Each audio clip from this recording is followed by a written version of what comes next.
Hey everybody, welcome. বন্ধুসকল আপোনালোকে নিশ্চয় খবৰটো পাইছে যে জাপানে এখন এনে ধৰণৰ ট্ৰেইন বনাবলৈ গৈ আছে যিখনত উঠি আপুনি পৃথিৱীৰ পৰা চন্দ্ৰলৈকে যাব পাৰিব। এইটো আমি ভাবিছিলে এক প্ৰকাৰ অসম্ভৱ কথা যেন লাগে, কিন্তু এই অসম্ভৱ কথাও সম্ভৱ হ'বলৈ গৈ আছে। আচলতে হৈছে কি, জাপানৰ এখন ইউনিভাৰ্চিটি আছে যিখনৰ নাম হৈছে কিয়োটো ইউনিভাৰ্চিটি। এই কিয়োটো ইউনিভাৰ্চিটিয়ে এটা ৰিসাৰ্চ কৰিছিল, মানে কিয়োটো ইউনিভাৰ্চিটি কিছুমান বিশেষজ্ঞই লগ হৈ এটা ৰিসাৰ্চ কৰিছিল আৰু তাৰ অন্তত তেওঁলোকে এটা এনে ধৰণৰ মডেল বনাইছে, এনে ধৰণৰ টেকনলজি এটা আৱিষ্কাৰ কৰিছে তোৰ সহায়ত আকাশত বা মহাকাশত ট্ৰেইন চলোৱাটো সম্ভৱ হৈ পৰিব। আচলতে এই টেকনলজিটোৰ আছে কি চাওক, আমি সকলোৱে জানো ট্ৰেইন চলে কিহত, ৰেল লাইনত চলে, আৰু স্পেচত বা মহাকাশত ৰেল লাইন বনোৱাটো এক প্ৰকাৰ অসম্ভৱ কথা। ইয়াত তেওঁলোকে কি কৰিব, ইয়াত মেগলেব নামৰ টেকনলজি তেওঁলোকে ব্যৱহাৰ কৰিব। এই মেগলেব টেকনলজি আপোনালোকক জনাওঁ যে যিবোৰ বুলেট ট্ৰেইন আছে তাতেও এই টেকনলজিটোকে ব্যৱহাৰ কৰা হয়। এইটো টেকনলজিত বৈদ্যুতিক ক্ষেত্ৰক চুম্বকীয় ক্ষেত্ৰলৈকে পৰিৱৰ্তন কৰা হয় আৰু এই চুম্বকীয় শক্তিৰ সহায়ত ট্ৰেইন চলোৱা হয়। সেইকাৰণে যিখন বুলেট ট্ৰেইন আছে সেইখন ইমান স্পীডত যাব পাৰে। এতিয়া তেওঁলোকে কি কৰিব, মহাকাশত কিছুমান শক্তি বলয়ৰ সৃষ্টি কৰিব। সি লগা হ'লে বিদ্যুৎ শক্তি হওক বা অন্য শক্তিয়ে হওক, আৰু এই যে শক্তি বলয় আছে এইবোৰক তেওঁলোকে চুম্বকীয় ক্ষেত্ৰলৈকে পৰিৱৰ্তিত কৰিব। আৰু এই যে চুম্বকীয় ক্ষেত্ৰবোৰ সৃষ্টি হ'ব, এই চুম্বকীয় ক্ষেত্ৰত কি থাকিব, চুম্বকীয় শক্তি থাকিব। এতিয়া এই চুম্বকীয় শক্তিৰ সহায়ত স্পেচত ট্ৰেইনবোৰ চলাব। আৰু আপোনালোক সকলোৱে জানে স্পেচত গ্ৰেভিটি নাথাকে। যেতিয়া গ্ৰেভিটি নাথাকে স্পেচত, তেতিয়া ট্ৰেইনখন সৰি পৰাৰো কোনো ভয় নাথাকে। গতিকে তেওঁলোকে এই টেকনলজিৰ সহায়ত অতি সহজে এটা গ্ৰহৰ পৰা আন এটা গ্ৰহলৈ ট্ৰেইন চলাব পাৰিব।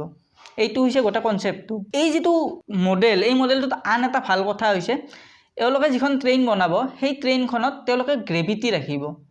মানে কেছটো কি হয়, সাধাৰণতে যিবোৰ মহাকাশযান আছে এই মহাকাশযানবোৰত যেতিয়া আপুনি স্পেচলৈ যায়, মানে মহাকাশলৈ যায়, তেতিয়া তাত গ্ৰেভিটি জিৰ' হয় মহাকাশত, যাৰ ফলত মানুহে বিভিন্ন ধৰণৰ সমস্যাৰ সন্মুখীন হয়। যিবোৰ মহাকাশচাৰী আছে তেওঁলোকে বিভিন্ন ধৰণৰ সমস্যাৰ সন্মুখীন হয় গ্ৰেভিটি জিৰ' হোৱাৰ বাবে।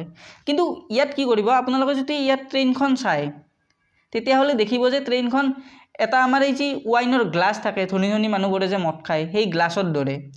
আৰু এই ট্ৰেইনখন আচলতে ঘূৰি ঘূৰিহে গতি কৰিব। যেতিয়া ট্ৰেইনখন ঘূৰি গতি কৰিব তেতিয়াহ'লে কি হ'ব, এই যিটো চেণ্ট্ৰিফিউজেল ফ'ৰ্চ, ঘূৰাৰ ফলত যিটো ফ'ৰ্চ হয় সেই ফ'ৰ্চটো এই যিখন ট্ৰেইন আছে তাৰে যিটো লাষ্ট পাৰ্ট আছে, যিটো যেনে ৱাইন গ্লাছৰ যিটো একদম তলিটো থাকে, সেই তলিটোত গৈ গোটেই চেণ্ট্ৰিফিউজেল ফ'ৰ্চখিনি তাতে লগ হ'ব। আৰু এই চেণ্ট্ৰিফিউজেল ফ'ৰ্চে কি কৰিব, ওপৰৰ বস্তুবোৰক টানি থাকিব। সেইকাৰণে যিবোৰ মানুহ এই ট্ৰেইনখনত বহি থাকিব সেইবোৰ মানুহেও গ্ৰেভিটি নিজে অনুভৱ কৰিব। সেইকাৰণে এই যিখন ট্ৰেইন আছে এই ট্ৰেইনখনত সাধাৰণ মানুহে অতি সহজে যাত্ৰা কৰিব পাৰিব। এইটো হৈছে আচল টেকনলজি। এতিয়া এই ট্ৰেইনখন আহিব কেতিয়া, এই ট্ৰেইনখন আহিব 2050 চনত। এওঁলোকৰ প্ৰথম যিটো আমাৰ কি বুলি কয়, এইটো প্ৰটোটাইপ বুলি কয়, সেই প্ৰটোটাইপটো 2050 চনত আহিব। আৰু 2100 চনৰ আশে পাশে এই যিখন ট্ৰেইন আছে এই ট্ৰেইনখন অপাৰেশ্যনেল হ'ব। অৰ্থাৎ 2100 চনৰ আশে পাশে যদি আপুনি জীয়াই থাকে আপুনিও এই ট্ৰেইনখনত উঠি পৃথিৱীৰ পৰা চন্দ্ৰলৈকে যাব পাৰিব। এতিয়া ইয়াত আৰু এটা কথা আহে, সেইটো হৈছে চাওক, ঠিক আছে স্পেচত গ্ৰেভিটি নাই, তাতে ঠিকে থাকে ট্ৰেইনখন চলিব, যিটো শক্তি বলাই আছে তাৰে ৰাস্তাই দিয়ে মানে ট্ৰেইনখন চলিব, ঠিকেই আছে। কিন্তু এটা সমস্যা হ'ব কি, পৃথিৱীততো গ্ৰেভিটি আছে, তে পৃথিৱীৰ পৰা ট্ৰেইনখন কেনেকৈ যাব। আচলতে এই যিখন ট্ৰেইন আছে এই ট্ৰেইনখন পৃথিৱীৰ পৰা ডাইৰেক্ট নচলে।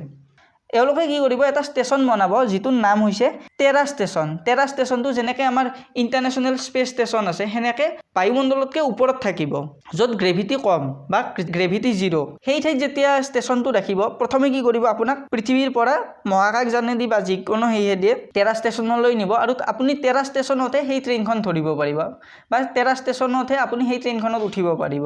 গতিকে সেই সমস্যাটোও নাথাকে। গতিকে আপোনালোকৰ কেনেকুৱা লাগিলে এই টেকনলজিটোৰ বিষয়ে শুনি আপোনালোকে কমেণ্টত নিশ্চয় জনাব। আৰু মোৰ এই যদি ভিডিঅ'টো ভাল লাগিছে তেতিয়াহ'লে ভিডিঅ'টোক লাইক নিশ্চয় কৰিব। ভিডিঅ'টোৰ বিষয়ে কিবা ক'ব লগা আছে তেতিয়াহ'লে কমেণ্টত নিশ্চয় লিখিব। আৰু মোৰ এই যিটো চেনেল গীত ইডু, ইয়াক ছাবস্ক্ৰাইব কৰিবলৈ নাপাহৰিব। আজিৰ বাবে এইখিনিয়ে, ধন্যবাদ।